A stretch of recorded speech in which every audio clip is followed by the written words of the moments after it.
শুভ সকাল বন্ধুরা, কেমন আছো তোমরা সবাই? ক্রেজিলবু ব্লগের আরো একটি ভিডিওতে তোমাদের সকলকে স্বাগত। এখন বাজে সকাল 6:45 আর এখনো আমরা বিছানার থেকে উঠিনি, তবে অনেকক্ষণ ধরে জেগে আছি, খালি অপেক্ষা করছি কখন সকাল হবে। তার কারণটা তো তোমরা জানোই। কারণটা হলো আজকে আমাদের বাড়িতে মিস্ত্রিরা চলে আসবে কল বসাতে। তো সেই খুশিতেই সারা রাত আর ঘুম হয়নি, অনেক ভোর থেকে জেগে দুজন মিলে গল্প করছি। লাস্টে দেখছি না প্রায় 7টার মতো বেজে গেছে, তখন উঠে পড়লাম। উঠে এই তো ঘর বাড়ি ঝাড়ঝুড় দিতে শুরু করে দিয়েছি। আর আজকে দেখো সকাল থেকেই বেশ ঝলমলে রোদ উঠেছে, ওয়েদারটাও বেশ সুন্দর পরিষ্কার।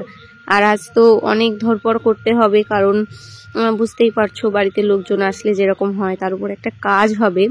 আর এই যে বাবা এদিকে জল বের করছে, এখনো যেহেতু কলটা বসানো হয়নি, তো সেই কারণে এই কষ্টটা তো করতেই হবে, তাই না?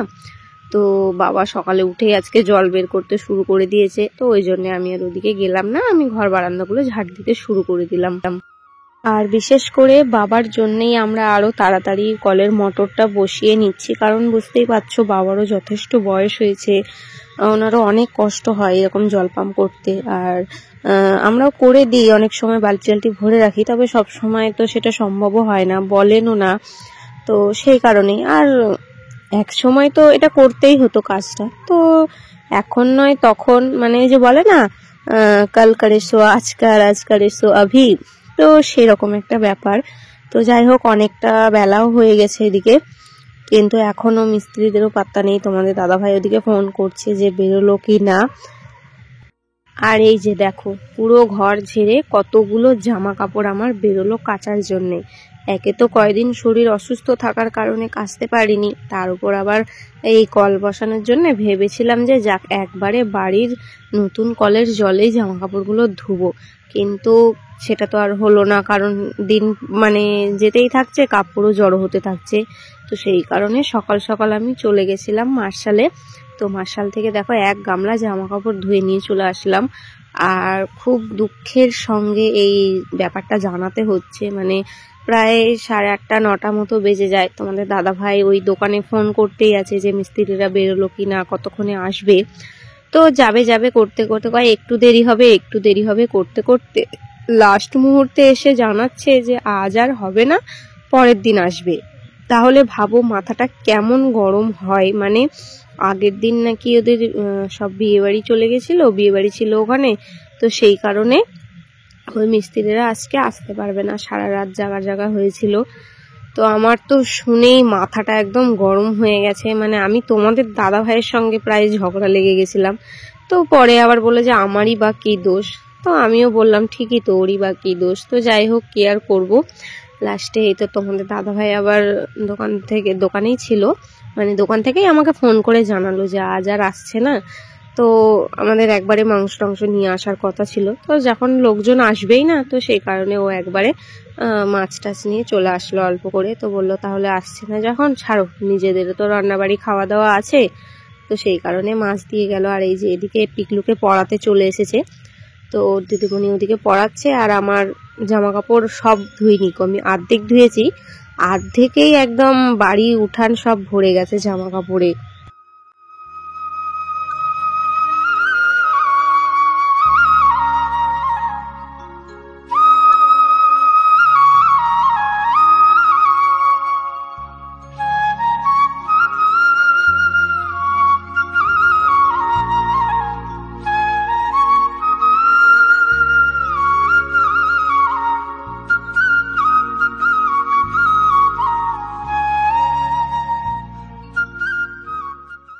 যাই হোক, কি আর করা যাবে, একরাশ মন খারাপ নিয়ে রান্না করতে বসেছি। তো এদিকে দেখো রান্নার জোগাড়ও করে নিয়েছি, বেগুন আলু টমেটো দিয়ে রুই মাছের ঝোল।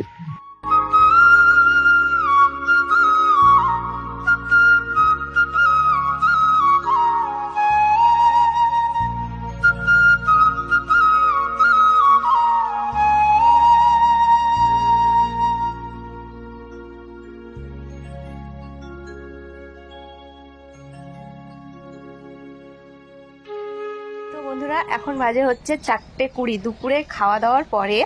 মানে আমি জানি না আমার সঙ্গে এই জিনিসটা কেন হয়, আমি যেটা ভেবে থাকি ঠিক তার উল্টোটা হয়। মানে যেদিন ভাবি যে হ্যাঁ এই জিনিসটা করব, পরের দিন দেখবো ঠিক তার উল্টোটা হয়েছে। তো যাই হোক, দুপুরবেলা খাওয়া দাওয়ার পরে পিকলুকে ঘুম পাড়াতে গিয়ে আমি এমন ঘুমিয়েছি, মানে কি হলো, ওই 3:30-র সময় ঘুম ভাঙলো। তো যাই হোক, উঠেই তো আমার মাথায় হাত, যা বেলায় চলে গেল, এবার আমি কি করে কি করব। তো এই তো উঠে কোনো রকমে, যে কলের জল ছিল না, জল বার করলাম, জল বার করে বাসন টাসন মেজে পুরো ঘর বারান্দা ঝাড়তে বের করলাম, বিকালে যা কাজ ছিল করে নিলাম। এবার আমি যেটা ভেবে রেখেছিলাম, প্রথমত ভেবেছিলাম যে আমাদের আজকে এই কল বসাতে চলে আসবে, দুর্ভাগ্যবশত সকালেই শুনি যে মিস্ত্রি আসবে না, 8টা বেজে যায়, আসে না। তারপরে ফোন করি, তো বললো দেখছি, পাঠাচ্ছি করতে, তারপরে বলে যে আজকে আর হবে না, ওরা মানে মিস্ত্রি, লেবার মিস্ত্রি সব বিয়ে বাড়ি গেছে, কাউকে খুঁজে পাচ্ছে না, 2-1 জন আছে, মানে এরকম সব ছাড়া হয়ে আছে। তো তারপরে এবার কি করবো, আমার তো পুরো মেজাজ খারাপ হয়ে গেল। মানে এত আশা করেছিলাম কালকে রাত্রে, মানে ঘুমায়নি ভালো করে রাতে, খালি ভাবছি কখন সকাল হবে। আর এই যে পাইপ সব ওইভাবেই পড়ে আছে।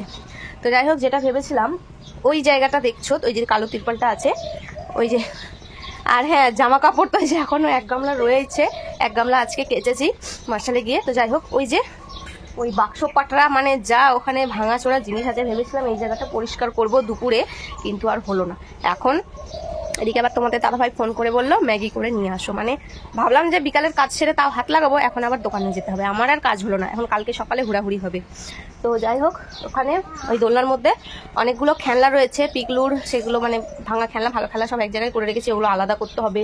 তারপরে যে কোটা কাটি, তিরপাল সব যেগুলো মানে আর লাগবে না, সেগুলো সব ভাঙাচোরায় বেচে দেবো, কিন্তু তার জন্য জিনিসগুলো আলাদা করতে হবে, সেটা আর করার সময় পেলাম না। এবার কালকে সকালে যদি এই কাজগুলো করতে লাগে, তাহলে কতটা বেলা হবে জাস্ট ভাবো। তো যাই হোক, এবার কালকেও আসবে কি না ঠিক নেই। তো যাই হোক, এখন আর এগুলো হচ্ছে না, মানে আমি এত আশা করে বসেছিলাম, কি আর বলবো। ও জায়গায় আরেকটা ভালো কথা, আমরা না মানে এই লাস্ট মুহূর্তে এসে আমরা ডিসাইড করতে পারছি না যে মানে মার্শালটা বসাবো কোন জায়গায়, মোটরটা কোন জায়গায় বসাবো। মানে আমরা চাইছি এই যে এই ফাঁকাটাই, মানে এই ফাঁকা জায়গাটাই বসাতে, তাহলে এই যে এখানে বাথরুমের ভিতরে মানে ওই সুইচ বোর্ডটা বসিয়ে নেবো, তাহলে ঝড় বৃষ্টির কোনো ব্যাপার থাকবে না। আর বাথরুমের ছাদেই ট্যাঙ্কি লাগিয়ে নেবো, এই যে, তাহলে এখান থেকে অল্প পাইপে হয়ে যাবে। আবার বাবা বলছে এই যে কলপারে ওই যে কড়াইটা, আমার ওই ঘর মোছার ডান্ডাটা আছে, ওই বাসন মাজার সাবানের যে বড় কৌটোটা, ওই জায়গাটায় বাবা বসাতে চাইছে। তোমাদের দাদাভাই একবার ভাবছে এইখানটায়, এই যে 2টো ইট রয়েছে, দাঁড়াও, হ্যাঁ এই যে 2টো ইট রয়েছে, এই জায়গাটায় বসাতে। মানে ঠিক কোন জায়গায় বসালে যে ঠিক হবে, এই জিনিসটা আমরা ঠিক করে উঠতে পারছি না। তো তারপরে ভাবলাম যে চলো 3টে জায়গা ঠিক করা থাকলো, কালকে ওরা আসুক মিস্ত্রিরা, ওরা ভালো মন্দ তো বুঝবে যে কোন জায়গায় বসালে সুবিধা হবে না হবে। তো ওরা দেখে শুনে যে জায়গায় বলবে, আমাদের সুবিধা মতো যদি হয় তাহলে সেখানে বসাবো, আর নাহলে এই যে এই ফাঁকাটা পরিষ্কার করে এখানেই বসাবো।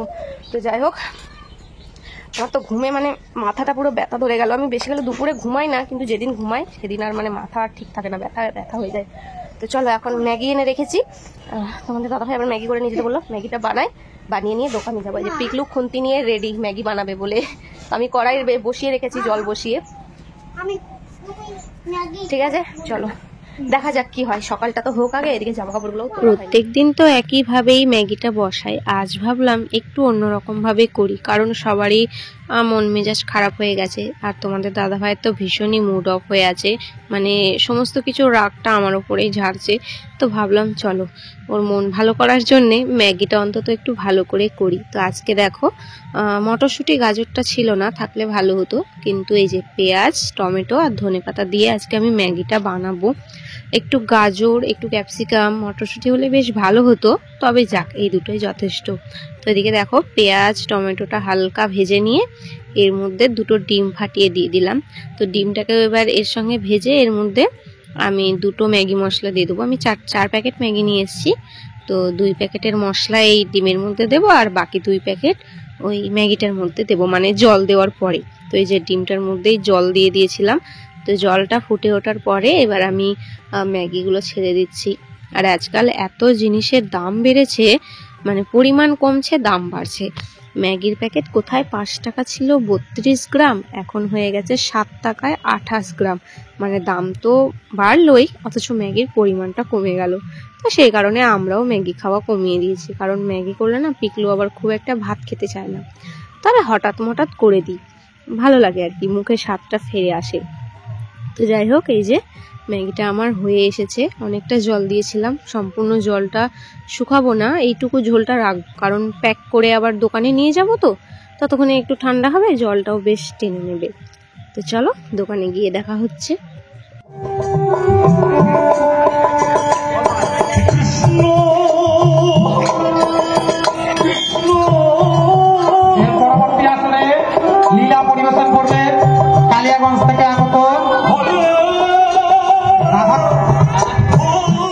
কি হচ্ছে বুঝতে পারছো কি তোমরা? জানি বুঝতে পারছো, আবার অনেকেই পারছো না। এটা হচ্ছে আমাদের দোকান থেকে কিছুটা দূরে অন্য একটা গ্রামের মধ্যে এখানে হরিবাসর হচ্ছে, যে মানে 3-4 দিন ধরে একটা প্রোগ্রাম হয় আর কি, কৃষ্ণ নাম, বিভিন্ন লীলা। তো সেখানেই চলে এসেছিলাম সন্ধ্যাবেলায় একটু। আসলে কি বলতো, ওই মানে সারাদিনের ওই মন খারাপটা না নিতে পারছিলাম না। মানে বুঝতেই পারছো কালকে কতটা খুশিতে ছিলাম, রাতে আনন্দে ঘুম হয়নি, সকাল অবধি ভীষণ এক্সাইটেড ছিলাম, কিন্তু তারপরে যখন শুনলাম যে কাজটা আর হবে না, প্রচুর পরিমাণে আমার মনটা খারাপ হয়ে গেছিলো। তবে যাই হোক, সন্ধ্যাবেলায় ওই দোকানে একটু কাজ করলাম, কাজ টাজ করে এখানে চলে এসেছিলাম। ভীষণ ভালো লাগে জানো তো, এই জায়গাগুলোয় আসলে মানে অনেকটা স্ট্রেস ফ্রি হওয়া যায়।